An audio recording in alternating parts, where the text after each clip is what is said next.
going on, everybody? Welcome to Ole Miss 365. Welcome to episode number 6 of Coach Q's Talk. I'm Dalen Flowers. Good to be with you guys.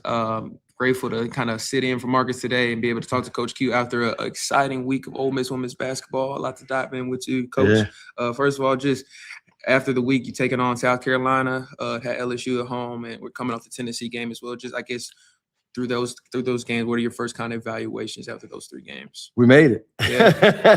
That was a gauntlet, man. We had to make up some games, as everybody know, but we're grateful to have the opportunity to play in the best conference in the country, play against the best competition, and that Tennessee game was huge, man. We came out and we played really well. Thought that Cody was amazing, obviously, and she did a lot for us, but it was a team win. Everyone did their job. We had a great game plan. Coach Joe did her thing, man. We had a great game plan going into that game. Cody played really well. The rest of the team played well. Tosh Lattimore was huge. We threw the ball inside to Christine. So we just had a great game. And obviously winning that game at home was huge when start their week off. What have you noticed from your team in the absence of Sierra Tina and learning what some of your other players having to step up and play maybe different roles since the absence of Sierra over the last few games? What have you learned about some different players that have had to step up due to Sierra's absence? Well, it's tough because Sierra does so many things for us. She's the head of the snake. She's our bandit on defense, so she pressures the ball and she starts our defensive pressure.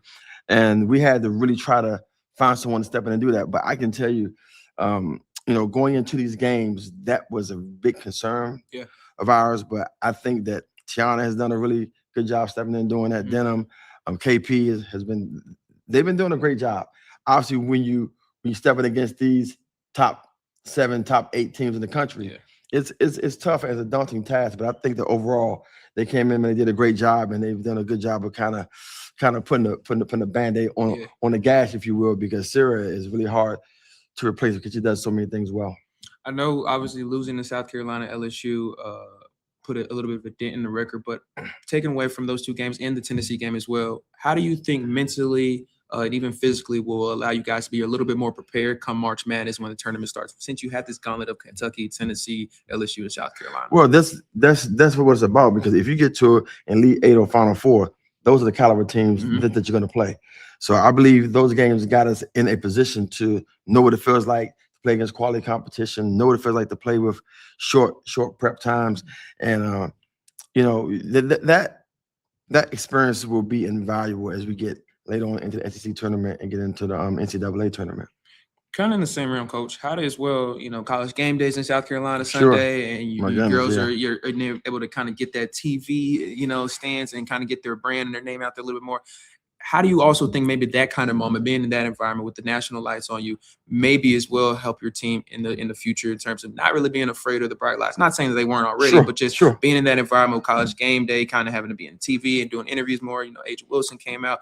How do you think that may help your team in the long run mentally to not really be scared of the moment to play these teams, or scared of the bright lights when it comes to the Elite 8 or the Final 4 as the season goes on? Oh, man, that's huge, because that atmosphere is a Final 4 atmosphere. I played in the Final 4, obviously, and played in the championship game. It's the same thing. It was amazing. College game day. That was some historic stuff, man. Having college game day, playing against, arguably one of the teams, man, should make it into the Final 4 this year. Playing in that atmosphere was crazy, man. But it was fun. It was good for our players. It was a great experience, and we know moving forward what that will feel like. So as we get moving through that tournament, hopefully we can have that same kind of fanfare again. I want to ask you about Latasha Lattimore. She's really kind of kicked into gear over the last few games in terms of, offense and defense, really being a force on the offensive and defensive rebounding portion, being a really good shot blocker, which she's been all season long. How vital has she been to the absence of maybe Sierra, but as well, how have you continued to see her growth throughout the season? How important is her growth right now, getting ready for the end of the postseason? Her growth is critical, because we need her to do all those things for us to be successful. We need Tasha to play with energy. We need her to score the ball. We need her to rebound. We need her to block. She's an amazing rim protector. She's one of the most talented off the ball defenders in the country, because if you turn the corner, she can come from that weak side or come from that wall and get block shots above the rim. And she's been really vital and critical for our defense, because she can anchor us some. But going into these games, we know how physical these games are and and how possessions matter. She saves us 7-8 possessions of games by block shots or alternate shots, and that's going to be critical going into the SEC tournament. I really want to put it in perspective for people watching. You guys have coming off a stretch of playing 5 games in a matter of 10 days. Absolutely. I mean, first of all, Coach, I guess, how are you doing? Like, are you tired? Like, how are you kind of recovered from all that? But as well, how do you see the team and the girls really kind of gathering around one another and trying to just hold everyone up as you've gone through this rough stretch over the last 10 days? Right. It's unprecedented. People don't do that, right? Yeah. And the hardest part has been, when the games are the games, but the prep is just, it really knocked our prep schedule off because normally we have 2 days prep in between games, and we haven't had that, and that's been critical for us to have enough prep time to actually be ready when to play in these games. And when you're playing against top competition and playing against players that are draft picks and lottery picks, you have to prep for these games, and you can't prep properly for these games. It's really difficult. Looking at the South Carolina game, obviously not the result that you wanted, but in terms of the atmosphere in the game itself, what did you personally learn about your team, Cody McMahon, that would allow you to evaluate getting ready for Florida this week? Well, our health, first of all. Cody kind of wore down some. I mean, we all wore down. We were all in a situation to where we knew that our health and our stamina and our conditioning would be tested. Considering all that, I thought our players did an amazing job. Our strength and conditioning coach, our trainer, they kept us afloat. So that was so big for us and so vital. And I believe that going down the stretch, playing those games in a row, getting through those reasonably healthy, and now getting into the latter part of the season, I think that experience of playing those games in a row will be vital. I want to go back, thinking of the Kentucky game and how kind of critical it was when Christine got those 2 fouls early on, had to kind of take her out and then kind of change a little bit of the game plan.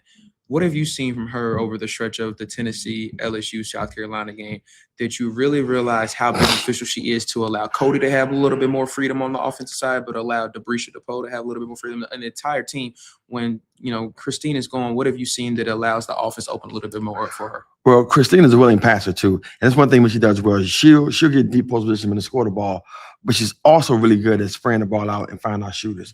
So she creates a lot of opportunities for her teammates. And whenever we can get her touches on that midline and a deep post, good things happen. She's shooting in high 50 percentile from that area in the floor. That's her kill zone. So anytime we can get the ball there, she makes life easier for our perimeter players.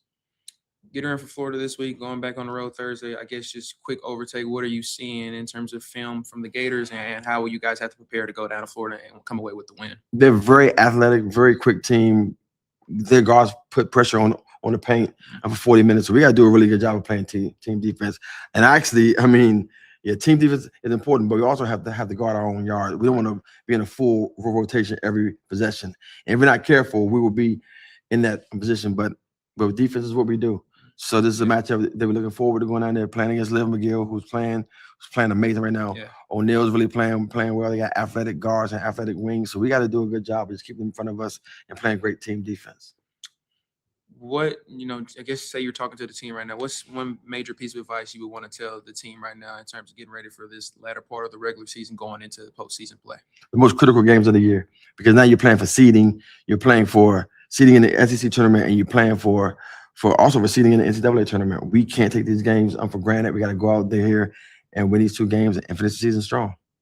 Coach, appreciate you giving me some of your time today, man. Thank you so much. My man. Hope you guys enjoyed it. Make sure you subscribe, leave a like and comment as well. Hope you enjoyed episode number 6 of Q's Court. I'm Dalen Flowers. This is Coach Quentin Hillsman of the Ole Miss women's basketball team. We will see you guys soon. Thank you. Take care.